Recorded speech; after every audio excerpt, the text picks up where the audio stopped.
My daughter turns 11 in 6 weeks. She has been begging for a Nintendo Switch. Due to poor grades and overall bad attitude, we decided not to get a Switch. Money isn't the issue, it's her behavior. She acts very entitled and she's lying left and right. I just don't feel now is the right time for a Switch. The theft, on Easter, we, my husband, our kids, and myself, are at my husband's aunt and uncle's house. Aunt and uncle have 2 adult children, one of whom is mentally delayed, we'll call her cousin. She functions about a 10 years old level but is in her 40s. She lives in an assisted living apartment and has a job where she gets paid $5 a week. So she doesn't get many upscale things unless they are a gift. Well, cousin had an old Game Boy that she saved up to buy and was playing while we were there. She eventually set it down and moved on to playing a board game with us while the kids ran around playing. My kid decided to be an epic turd and took the Game Boy. She snuck it out of aunt and uncle's by asking if she could go to our car to look for a book she had brought, and stashed it in the glove box. She proceeded to hide the fact that she had the Game Boy for several days, even after being asked where she last saw it. Her opening to come clean when aunt and uncle called and asked if we had seen where cousin might have left it. Due to cousin's challenges, she was utterly distraught over her missing Game Boy. It's one of the few forms of entertainment she has, and she worked hard to have it. I'm disappointed about the thievery, but I'm even more upset over my kid's attitude about being caught. I only found out about it because her sisters ratted her out. Even then she absolutely refused to tell me the truth and tried to pin it on her sisters. It wasn't until I sat there and thought about it that I knew she was lying to me. Once I told her I knew it had to be her because of XYZ did she finally confess. Her behavior only got worse from there. She refused to apologize when uncle and cousin came by to get the Game Boy, and had the balls to act like SHE was the one being wronged. I feel like I need to drop the hammer on her and send the message home that stealing is not okay. I think that purchasing the Switch, with my daughter's help from money she would earn by doing extra chores, and having her give it to cousin might be a good way to deliver that message while simultaneously giving cousin a nice upgrade to make amends. I mentioned this to a friend and they said this would be a move because birthday. I don't really think that matters, but the comment was enough to make me question myself. I do intend on giving my kiddo the opportunity to earn a Switch down the line, just not in such close proximity to this incident. Not sure how or when, since I have a SO to consult, but the opportunity will be provided in some way. Our therapist is of the opinion that my daughter largely has these issues because of the inconsistent co-parenting relationship her bio dad has with my husband and I. My husband and I are big on structure, boundaries, natural consequences, and following through. Her bio dad is the exact opposite of us. He and his family hardly ever tell her no to the things she wants, and give her a ridiculous amount of treats, toys, candy, etc., and this is causing her to be confused, to struggle with our expectations, and express herself negatively. I assure you, we have been addressing these behaviors for quite some time. I got pregnant with my daughter Emma at 18. I lived at home and was going to college and working. When I got pregnant, my parents kicked me out and I had to move in with my ex. I dropped out of school and quit my job to take care of Emma because my ex told me he would support me. When I was 22, he was 24, he graduated law school.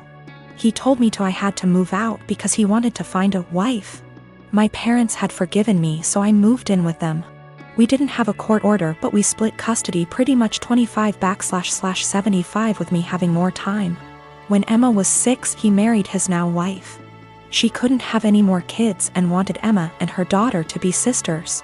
Over the next 3 years Emma spent less and less time with me. She'd throw a fit if I tried to pick her up. They gave her things I couldn't. When she was 8 she told me she hated me. I never blamed her for the lies her father put in her head, because even though I lived at home, I was in college and working and did my best to provide her for her, but obviously they could do more. They took me to court when she was 10 and surprise, the lawyer and his doctor wife with their $1 million home beat me in court. They painted me out to be this horrible parent and Emma backed them up. They got primary custody and I got visitation. But Emma refused to see me.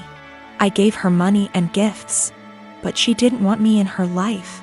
When I was 30, I met my husband. He is the most amazing man I have ever met. He's seen me struggle with this and been very supportive. He has a daughter Emma's age and a son who is 5 years younger. They lost their mom and were very welcoming and loving. They treated me like their mom. Emma made zero efforts to get to know my husband and stepkids. Emma and stepdaughter just graduated high school this past May. And my parents also recently passed and gave me their estate since I am an only child.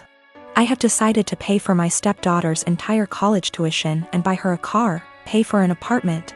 Emma contacted me a week ago and told me she missed me and wanted to see me. This shocked me seeing as we haven't talked in a year. We met up and she told me she heard my parents died and asked if she could have some money to pay for college. I was shocked and said, "Well, what about your dad and his wife?" She said, "My mom and dad want me to pay for this on my own to teach me responsibility, and I believe I am entitled to money. Seeing as you ruined my life, I was very hurt and told her, after years of ignoring me and telling me I am not your mother, you demand money from me. I am not your wallet. My husband is telling me what I did was right, but my ex is telling me I'm a piece of shit and I owe this to her. My stepdaughter feels bad and offered her college money because my daughter and her friends have been harassing her." I said, "Absolutely not, that is your money." My boyfriend's mom makes these amazing cookie bars. She makes them for the holidays and family gatherings, and people always request that she brings them. I asked for the recipe once and she laughed and said no, that it was hers and she doesn't give it out to anyone. I dropped it and never asked again. I started baking a lot during the pandemic. It's been fun for me in my downtime. I decided with my free time to try to recreate the cookie bars my boyfriend's mom makes. I pulled up recipes that sounded similar from online blogs and started baking and tweaking. It took about 5 recipes and batches, but I finally nailed it down. Her secret recipe ended up essentially being a cookie bar known as a Carmelita. I then decided to make it my own and improve it to my tastes. I used higher quality chocolate, made sauce with local homemade caramels, used flaky sea salt on top, vanilla bean paste instead of extract, added a pinch of this fantastic organic cinnamon I had on hand. The results were over the top delicious. My boyfriend declared they are better than his mom's, and he finished off half a pan in 2 days. He was FaceTiming with his mom Saturday and eating one. She asked what it was and he said, "One of your caramel bars." Joe found a recipe online but made it even better. She lost it. She started yelling about how awful I was for making her cookies and how I had no right. He told her that she was overreacting and quickly ended the call. She started blowing up my phone with nasty texts about what an asshole I am. I explained to her that I found the recipe I used online where it was very public. I had actually tweaked that to make it more my own. And that I wasn't ever planning on bringing them to an event she's at, so I did not see what the big deal was. She didn't care. She called me names and told me I was wrong for baking a recipe that I knew was similar to hers. She isn't speaking to me or her son.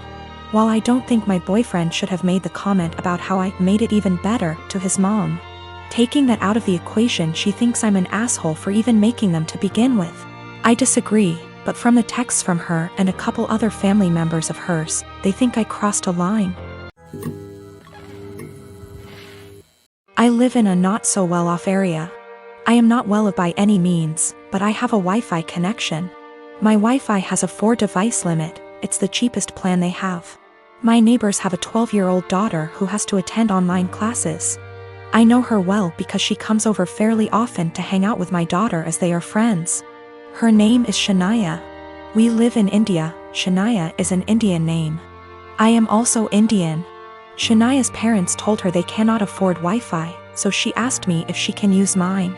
I agreed, and said the only condition was that she has to study hella hard and do her best. She agreed and has been using it for a while. Over the past 2 months, I have been finding it hard to use my Wi-Fi. The web portal for the Wi-Fi says 4 devices are constantly connected to it when all I am using is my phone, and my daughter is using her laptop. Sometimes, my daughter can't connect to her own classes and uses data. I asked Shania about it last week, and she said her parents forced her to tell them the password and that they have been using it. I went and spoke to her parents about it, and said that it is only for her to be able to attend classes. They said they will stop using it.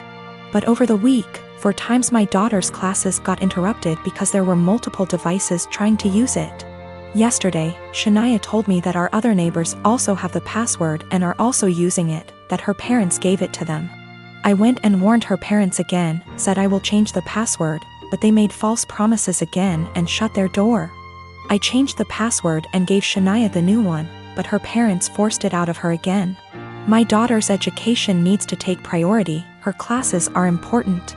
I can't let her education take a back seat, but if I change it again and not give Shania the password, her education will get affected.